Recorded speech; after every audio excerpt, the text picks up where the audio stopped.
The Janeites. The Survival. Horace, Ode 22, Book 5. Securely after days, outnumbered I behold, kings mourn that promised praise, their cheating bards foretold, of earth-constricting wars, of princes passed in chains, of deeds outshining stars, no word or voice remains, yet furthest times receive, and to fresh praise restore, mere flutes that breathe at eve, mere seaweed on the shore, a smoke of sacrifice, a chosen myrtle wreath, an harlot's altered eyes, a rage 'gainst love or death, glazed snow beneath the moon, the surge of storm-bowed trees. The Caesars perished soon, and Rome herself but these. Endure while empires fall, and gods for gods make room, which greater God than all imposed the amazing doom. The Janeites. Jane lies in Winchester, blessed be her shade. Praise the Lord for making her, and her for all she made. And while the stones of Winchester or Milsom Street remain, glory, love, and honor on to England's Jane. In the Lodge of Instruction attached to Faith and Works No. 5337 EC, which has already been described, Saturday afternoon was appointed for the weekly clean-up, when all visiting brethren were welcome to help under the direction of the lodge officer of the day. Their reward was light refreshment and the meeting of companions. This particular afternoon in the autumn of '20, Brother Burgess, P.M., was on duty, and, finding a strong shift present, took advantage of it to strip and dust all hangings and curtains, to go over every inch of the pavement, which was stone, not floor-cloth, by hand, and to polish the columns, jewels, working outfit, and organ. It was given to clean some officers' jewels, beautiful bits of old Georgian silverwork humanized by generations of elbow grease, and retired to the organ loft, for the floor was like a quarter-deck of a battleship on the eve of a ball. Half a dozen brethren had already made the pavement as glassy as the aisle of Greenwich Chapel. The brazen chapters winked like pure gold at the flashing marks on the chairs, and a morose one-legged brother was attending to the emblems of morality with, I think, rouge. They ought, he volunteered to Brother Burgess as we passed, to be betwixt the color of ripe apricots and half a smoked meerschaum. That's how we kept 'em in my mother lodge, a treat to look at. I've never seen spit and polish to touch this, I said. Wait till you see the organ, Brother Burgess replied. You could shave in it when they're done. Brother Anthony's in charge up there, the taxi owner you met here last month. I don't think you've come across Brother Humblestall, have you? I don't remember, I began. You wouldn't have forgotten him if you had. He's a hairdresser now, somewhere at the back of Ebury Street. Was garrison artillery, blown up twice. Does he show it? I asked at the foot of the organ loft stairs. No, not much more than Lazarus did, I expect. Brother Burgess fled off to set someone else to a job. Brother Anthony, small, dark, and humpbacked, was hissing groom fashion while he treated the rich acacia wood panels of the lodge organ with some secret composition of his own. Under his guidance, Humberstall, an enormous flat-faced man, carrying the shoulders, ribs, and loins of the old Mark 14 Royal Garrison Artillery, and the eyes of a bewildered retriever, rubbed the stuff in. I sat down to my task on the organ bench, whose purple velvet cushion was being vacuum cleaned on the floor below. Now, said Anthony after 5 minutes' vigorous work on the part of Humberstall, now we're getting something worth looking at. Take it easy, and go with what you was telling me about that Macklin man. I hadn't anything against him, said Humberstall, except he'd been toff by birth. That never showed till he was buxo absoluto. Mere being drunk only made 'em common hound of him. But when boxo, it all came out. Otherwise, it showed me my duties as mess waiter very well on the whole. Yes, but what in hell made you go back to your circus? The board gave you down and out fair enough, you said, after the dump went up at Eatables. Board or no board, I hadn't the nerve to stay at home, not with Mother chucking herself around all these rooms like a rabbit every time the Gothas tried to get Victoria, sister writing me aunts 4 pages about it the next day. Not for me, thank you, till the war was over. So I slid out with a draft. They wasn't particular in 17, so long as the tally was correct. And I joined up again with our circus somewhere at the back of Lar Pugnoy, I think it was. Humberstall paused for some seconds, and his brow wrinkled. Or then I went sick or something or other, they told me. But I know when I reported for duty, our battery sergeant major said that I wasn't expected back, and one thing leading to another, to cut a long story short, I went up before our Major, I shall forget my own name next. Major... Never mind, Anthony interrupted. Go on, it'll come back and talk. Mo, 'twas on the tip of my tongue then. Humberstall dropped to the polishing cloth and knitted his brows again in most profound thought. Anthony turned to me and suddenly launched into a sprightly tale of his taxi's collision with a marble-arched refuge on a greasy day after a 3-yard skid. Much damage? I asked. Oh, no. Every bolt and screw and nut on the chassis strained, but nothing carried away. You understand me. And not a scratch on the body. You'd never have guessed a thing wrong till you took her in hand. It was a whop, too, head on, like this. And he slapped his tactful little forehead to show what a knock it had been. Did your major dish you up much? He went on over his shoulder to Humberstall, who came out of his abstraction with a slow heave. Well, he told me, I wasn't expected back either, and he said he couldn't have hung up the old circus till I'd rejoined, and he said that my 10-inch Skoda, which I'd been number 3 of before the dump went up at Eatables, had her full crowd, but he said as soon as a casualty occurred he'd remembered me. Meantime, he says, I particularly want you for acting mess waiter. Begging your pardon, sir, I says perfectly respectful, but I didn't exactly come back for that, sir. Begging your pardon, Humberstall, says he, but I happen to command the circus. Now you're a sharp-witted man, he says, and what we've suffered from fool waiters and mess has been something cruel. You'll take on from now under instruction of Macklin here, so this man Macklin, that I was telling you about, showed me my duties. Amick, I got it. Amick was our major, and Moss was captain. Humberstall celebrated his recapture of the name by laboring at the organ panel on his knee. Look out, you'll smash it, Anthony protested. Sorry, Mother's often told me I didn't know my own strength. Now here's a curious thing. This major of ours, it's all coming back to me, was a high-up divorce court lawyer, and Moss, our captain, was number 1 of Moss's private detective agency. You've heard of it. Wives watched while you wait, and so on. Well, these two had been registering together, so to speak, in the civil line for years on end, but hadn't met until the war. Consequently, at mess, the talk was mostly about famous cases they'd been mixed up in. Amick told me the law court's end of business, and all of 'em what's left out of the pleadings, and Moss said the actual facts concerning the errand parties in hotels and so on.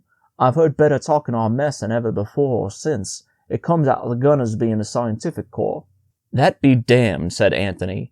If anything happens to 'em, they got it all down in a book. There's no book when your lorry dies on you in the Holy Land. That's brains. Well then, Humberstall continued, come on the secret society business that I was telling you about.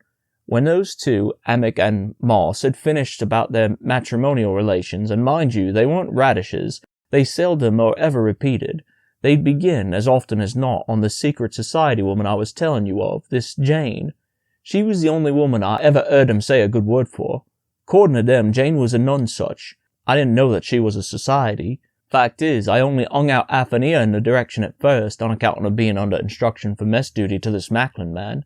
What drew my attention to her was a lieutenant joining up. We give him gander on his profile, which was the identical bird. He'd been an actuary, working out how long civilians had to live.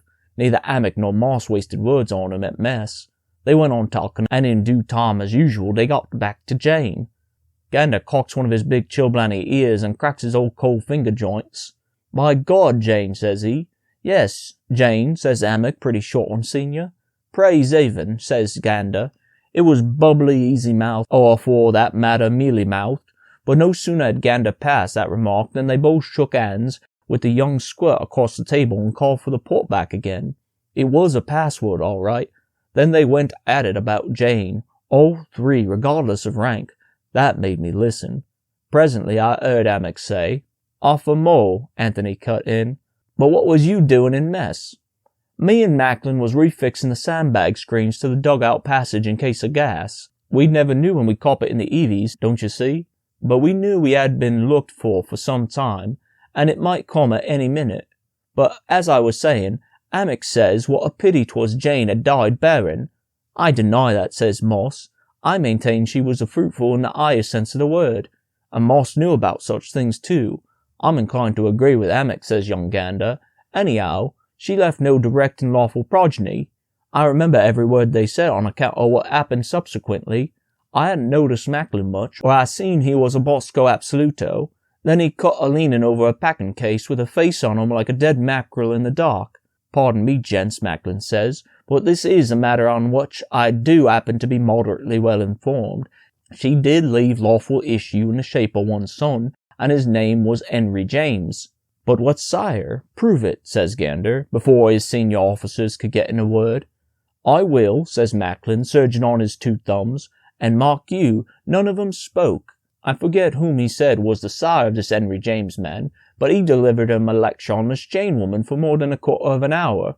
I know the exact time because my old Skoda was on duty at 10-minute intervals reaching out to some jerry foreman up area, and her blast always put out the dugout candles. I relit 'em once more and again at the end. In conclusion, this Macklin fell flat forward on his face, which is how he generally wound up his notion of a perfect day, Boxo Absoluto. Take him away, says Amick to me. He's suffering from cell shock. To cut a long story short, that was what first put the notion into my head. Wouldn't it you? Even had Macklin been an high-up Mason. Wasn't he then? Said Anthony, a little puzzled. He'd never gone beyond the blue degrees, he told me. Anyhow, he'd lectured his superior officers up and down. He'd as good as called 'em fools most of the time in a toff's voice. I heard him and I saw him, and all he got was told me off to put 'em in bed, and all account of Jane. Would you let a thing like that get past you, nor me either? Next morning, when his stomach was settled, I set him at full cry to find out how it was worked. Toff or no toff, he knew his end of a bargain. First, he wasn't taking any. He said I wasn't fit to be initiated into the society of the Janeites. That only meant 5 bob more, 15 up to date. Make it 1 Bradbury, he says. It's dirt cheap. You saw me hold the circus in the hollow of me hand. No denying it, I had. So for £1 he communicated me the password for the 1st degree, which was tilnets and trapdoors. I know what a trapdoor is, I says to him, but what in hell's tilsners? You obey orders, he says, and next time I ask you what you're thinking about, you'll answer, tilners and trapdoors, in a smart and soldierly manner.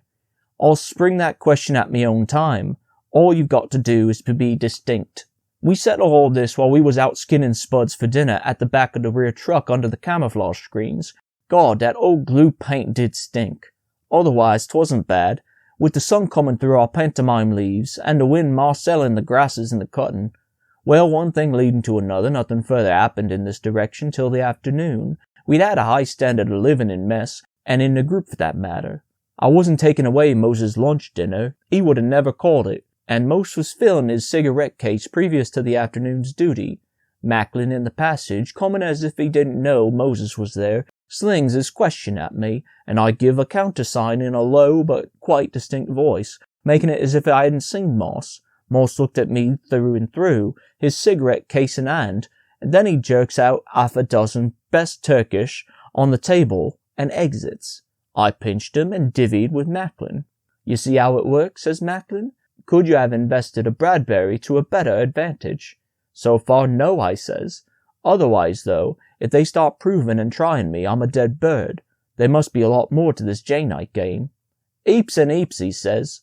But to show you the short art I have, I'll communicate to you all the inner degrees among the Janeites, including the charges for another Bradbury. But you'll have to work, Dobbin.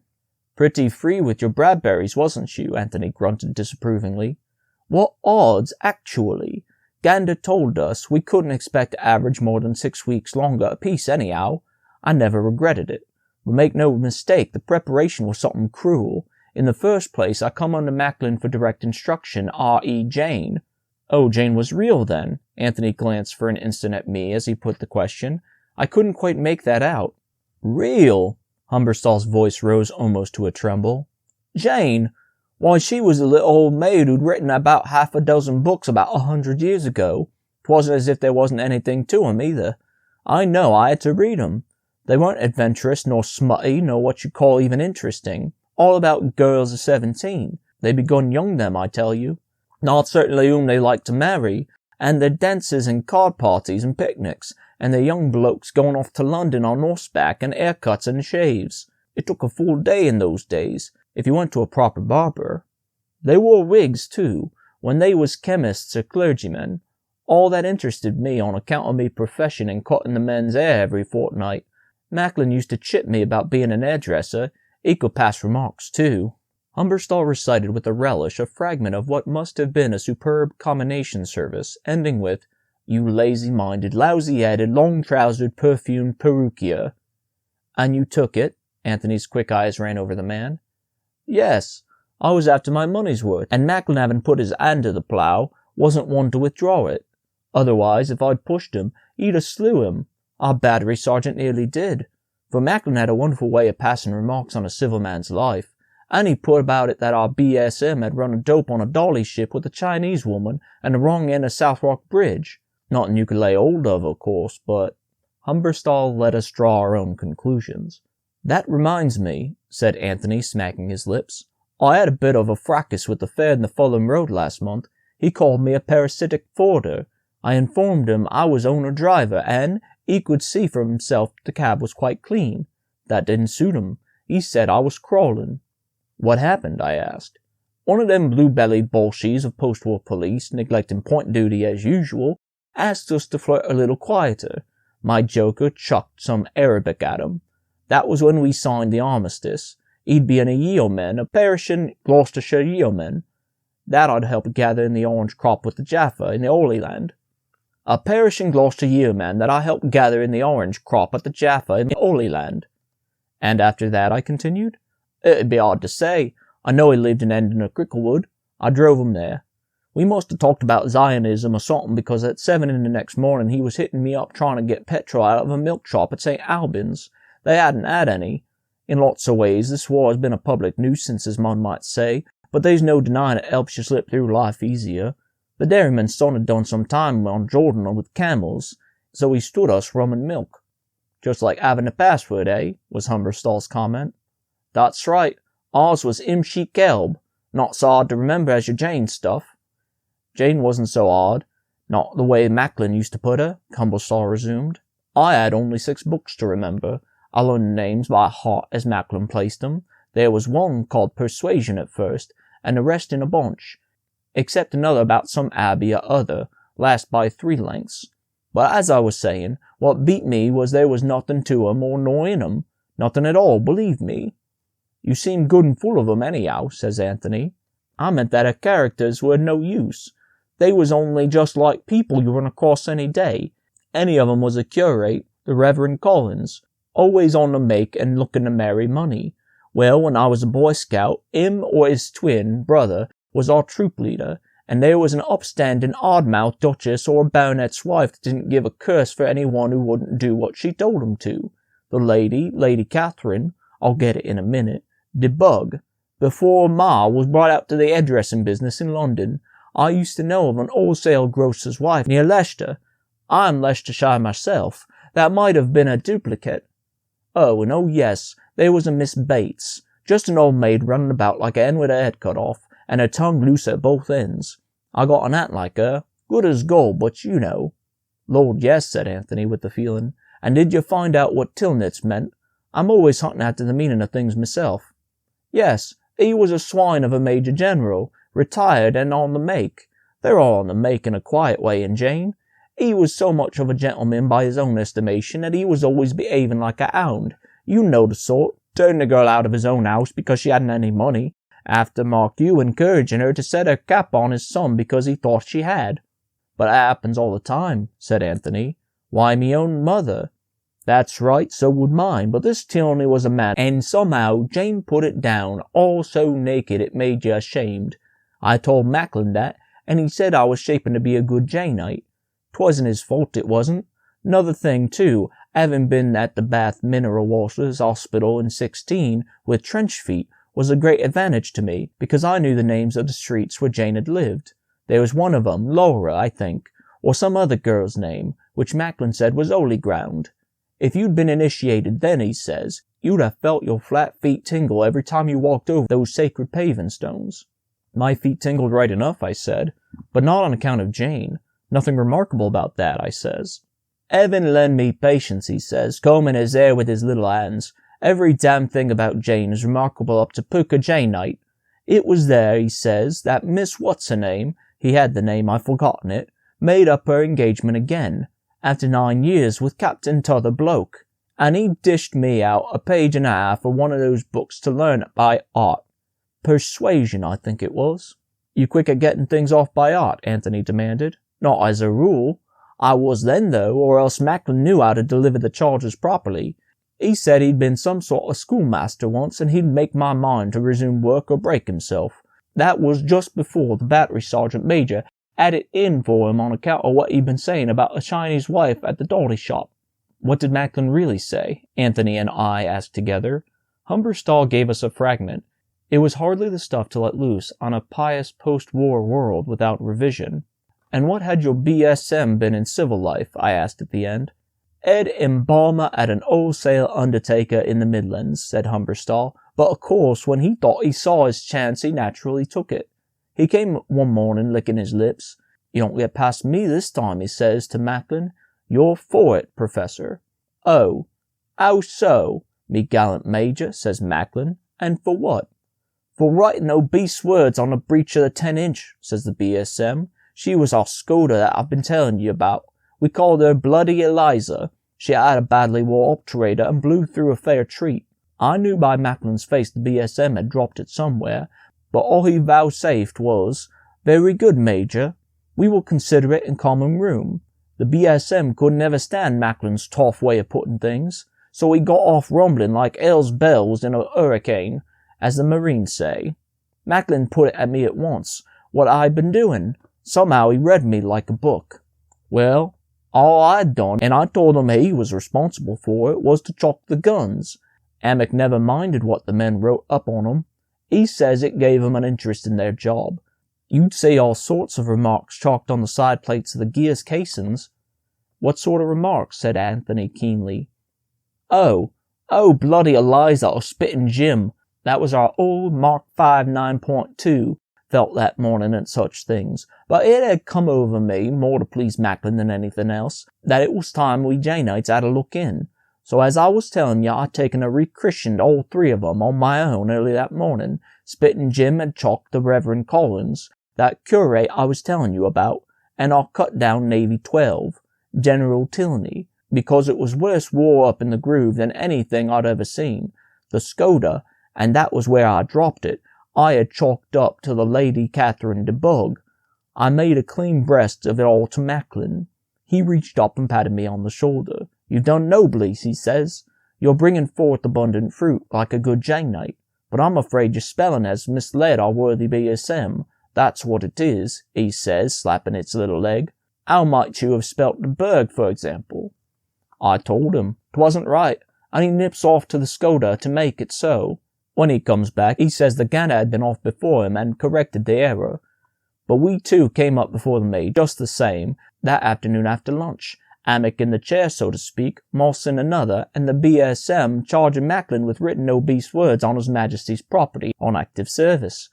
When it transpired that me and not Macklin was the offending party, the BSM turned his hand in and sulked like a baby. He as good as Amick, he couldn't hope to preserve discipline unless examples were made, meaning of course Macklin. Yes, I heard all that, said Anthony with a contemptuous grunt. The worst of it is, a lot of it is true. Amick told him sharp about military law, which he said was even more fair than the civilian article. My God! This came from Anthony's scornful midmost bosom. According to the unwritten law of the Evies, said Amick, there's no objection to men chalking the guns if decency is preserved. On the other hand, says he, we haven't yet settled the precise status of individuals entitled to do so. I hold that the privilege is confined to combatants only.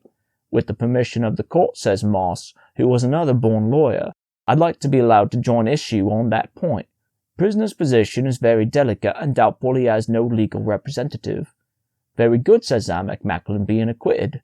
With submission, me lord, says Moose. I hope to prove he was an accessory before the fact.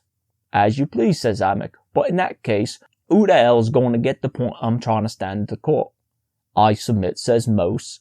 Prisoner being under direct observation of the court could be temporarily enlarged for that duty. So Macklin went and got it, the BSM at his glass with the rest. Then they argued whether mess servants or non-combatants was entitled to chalk the guns, Amick versus Moss. After a bit, Amick as CO gave himself best, and me and Macklin was severely admonished for trespassing on combatants' rights, and the BSM was warned that if we repeated the offence, he could deal with us summarily. He had some glasses of port and went out quite happy. Then my turn come. Well, while Mac was getting them their tea, and one thing leading to another, Amick put me through all the Janite degrees, you might say. Never had such a doing in my life. Yes, but what did you tell him? Said Anthony. I can't ever think my lies quick enough when I'm for it. No need to lie. I told him that the backside view of the Skoda, when she was run up, put Lady the Bug in my head. They gave me right there. They said I was wrong about General Tilney. According to them, our Navy 12-inch ought to have been christened Miss Bates. I said the same idea had crossed my mind, till I'd seen the General's grooving. Then I felt it had to be the General or nothing.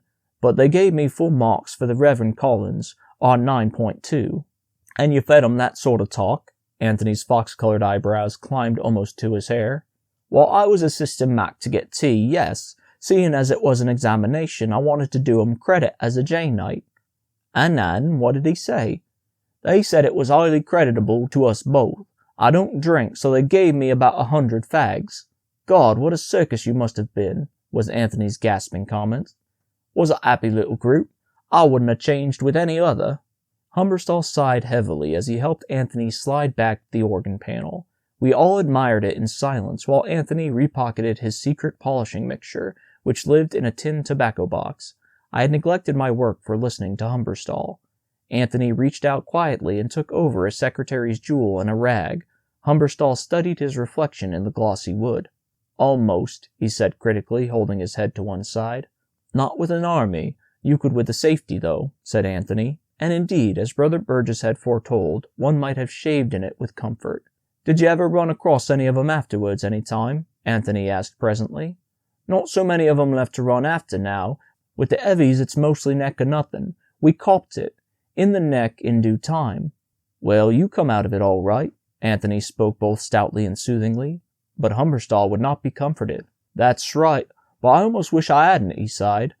I was happier there than ever before or since. Jerry's march, push in 18, did us in, and yet how could we have expected it? We'd been sent back for rest and running repairs, back pretty near our base and our old loco that used to shift us about all nights. She'd been down the line for repairs, but for Amick we wouldn't have had our camouflage screens up. He told our brigadier that, whatever he might be in the gunnery line, as a leading divorce lawyer he never threw away any point in an argument. So he had us all screened and coming over a cutting line on a little spur line near a wood, and he saw to the screens himself. The leaves weren't more than coming out, and the sun used to make our glue paint stink. Just like acting in a theatre it was. But happy.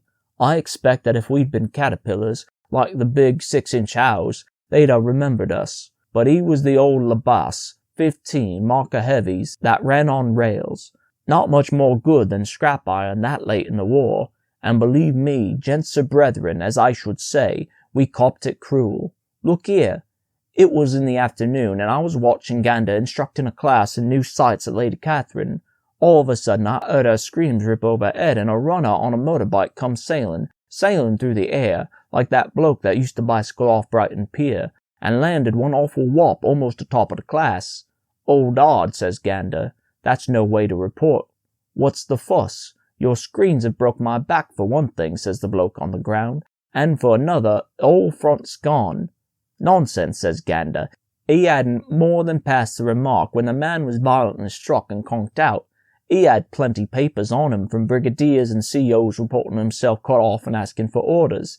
He was right both ways, his back and our front. The old Sum front was washed out as clean as kiss me hand, his huge hand smashed down open on his knee. We heard about it at the time of the Holy Land. Was it really as quick as all that? Said Anthony. Quicker. Look here. The motorbike dropped in on us about 4 pip.m. After that, we tried to get orders of some kind or other, but nothing came through except that all available transport was in use and not likely to be released. That didn't help us any.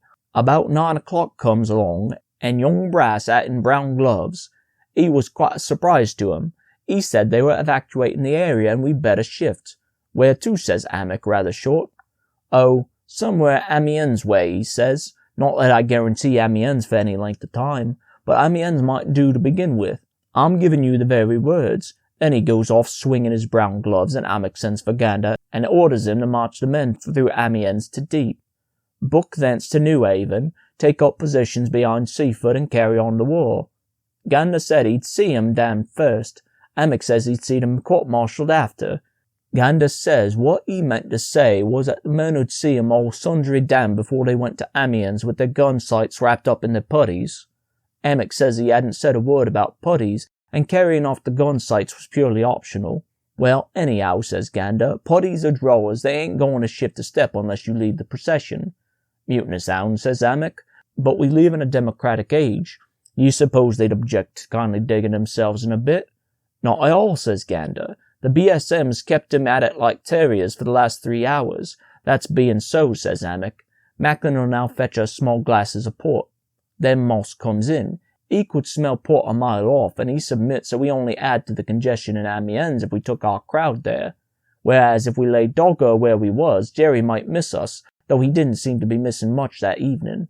The whole country was pretty noisy, and our dumps we'd let ourselves flare in heavens high as far as you could see. Lying doggo was our best chance. I believe we might have pulled it off if we'd been left alone, but along towards midnight there was some small stuff swishing about, but nothing particular. A nice little bald-headed old gentleman in uniform pushes into the dugout, wiping his glasses and saying he was thinking of forming a defensive flank on our left with his battalion, which had just come up. Amick says he wouldn't form much if it was him. Oh, don't say that, says the old gentleman, very shocked. One must support the guns, mustn't one? Amick says we was refitting about as effective just then as a public lavatory. Go into Amiens, he says, and defend 'em there. Oh no, says the old gentleman. Me and my laddies must make a defensive flank for you, and he flips out the dugout like a performing bullfinch, chirruping for the ladies. God in heavens knows what sort of push they was, little boys mostly, but they hung on to his coat-tails like a Sunday school treat, and we heard 'em mucking about in the open for a bit. Then a pretty tight barrage was slapped down for 10 minutes, and Amick thought the laddies had copped it already. It'll be our turn next, says Moss. There's been a covey of Gothas messing about for the last half an hour looking for the railway shops, I expect. They're just as likely to take us, arising out of that, says Amick. One of them sounds pretty low down now.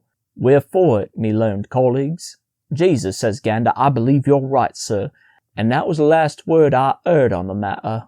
Did they cop you then? Says Anthony. They did.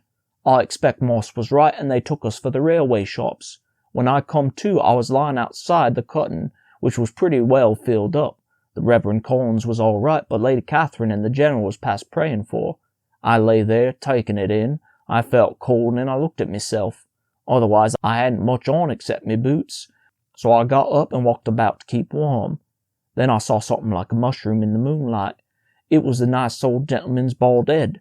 I patted it.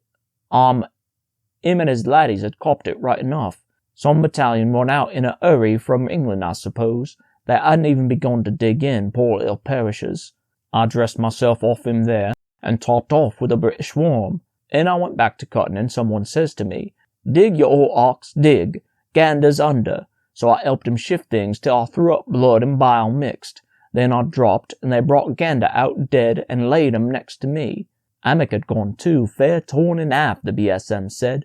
But the funny thing was he talked quite a bit before he died, and nothing to him below the stomach, they told me. Moss was never found. He'd been standing by Lady Catherine. She'd upended and gone back on him, with half the cutting atop of her, by the look of things. And what come to Macklin? Said Anthony. Don't know. He was with Amick. I expected must have blown clear off by the first bomb, for I was the only Janite left. We lost about half our crowd either under or after we got 'em out.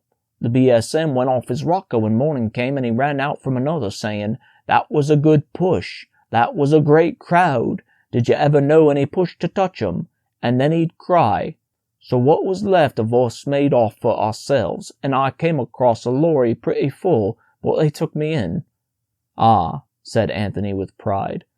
"They all take a taxi when it's raining. Ever heard that song?" They went a long way back. Then I walked a bit, and there was a hospital train filling up, and one of the sisters, a grey-headed one, ran at me, waving her hands and saying there wasn't room for a louse on it, but I was past caring. But she went on talking about the war and her pa in Ladbroke Grove, and how strange for her at the time of her life to be doing this work with a lot of men, and next war how the nurses would have to wear khaki breeches on account of the mud, like the land girls, and that reminded her she'd boil me an egg if she could lay hands on one, for she'd run a chicken farm once. You never heard anything like it outside of Jane. It set me off laughing again. Then a woman with a nose and teeth on her marched up. "What's all this?" she says. "What do you want?" "Nothing," I says. "Only make Miss Bates there stop talking or I'll die." "Miss Bates," says she. "What in heaven's name makes you call her that?" "Because she is," I says. "Do you know what you're saying?" she says, and slings a bony arm round me to get off the ground. "Course I do," I says, "and if you knew Jane, you'd know too." "That's enough," says she. "You're coming on this train if I have to kill a brigadier for you." And she and an orderly fair over me into the train, onto a stretcher close to the cookers. That beef tea went down well. She took hands with me and said I'd hit off Sister Molyneux in one, and then she'd pinch me an extra blanket. It was her own hospitality, pretty much. I expect she was the Lady Catherine de Burgh of the area. Well, and so, to cut a long story short, nothing further transpired. "Hadn't you had enough by then?" asked Anthony. "I expect so. Otherwise, if the circus had been carrying on, I might have had another turn with them before armistice. Our BSM was right. There never was a happier push. Amick and Moss and Gardner and the BSM and that poor little Macklin man making him passing and raising me and getting me on the hospital train after he was dead. All for a couple of Bradberries. I lie awake nights still reviewing matters. There never was a push to touch ours. Never." Anthony handed me back the secretary's jewel resplendent. "Ah," says he, "no denying that Jane business was more useful to you than the Roman eagles of the Star of the Garter. Pity there wasn't any of you Janeites in the Holy Land. I never come across them." "Well, as poor Macklin said, it's a very select society, and you've got to be a Janeite in your heart or you won't have any success. And yet he made me a Janeite. I read all those 6 books now for pleasure 'tween times in the shop, and it brings it all back, down to the smell of the glue paint on the screens. You take it from me, brethren, there's no one to touch Jane when you're in a tight place, God bless her, whoever she was."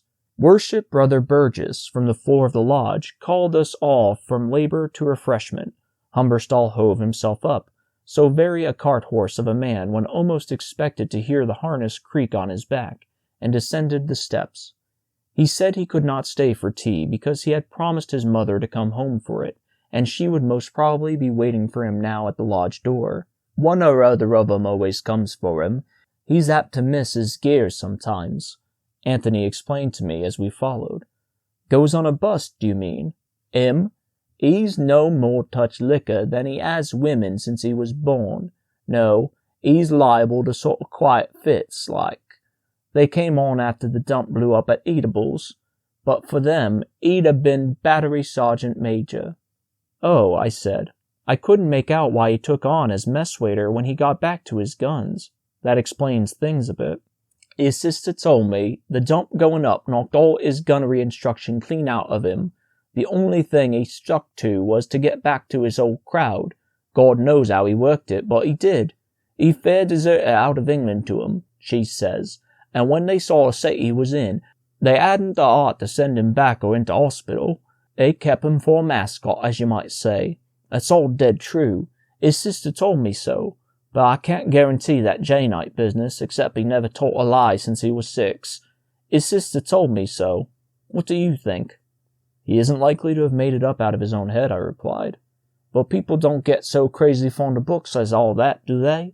He's made his sister try and read 'em. She'd do anything to please him. But as I keep telling her, so did his mother, do you happen to know anything about Jane? I believe Jane was a bit of a matchmaker in a quiet way when she was alive. I know all her books are full of matchmaking, I said. You'd better look out. Oh, that's good as settled, Anthony replied, blushing. Jane's marriage. Jane went to paradise. That was only fair. Good Sir Walter met her there, and led her up the stair. Henry and Tobias, and Miguel of Spain, stood with Shakespeare at the top, to welcome Jane.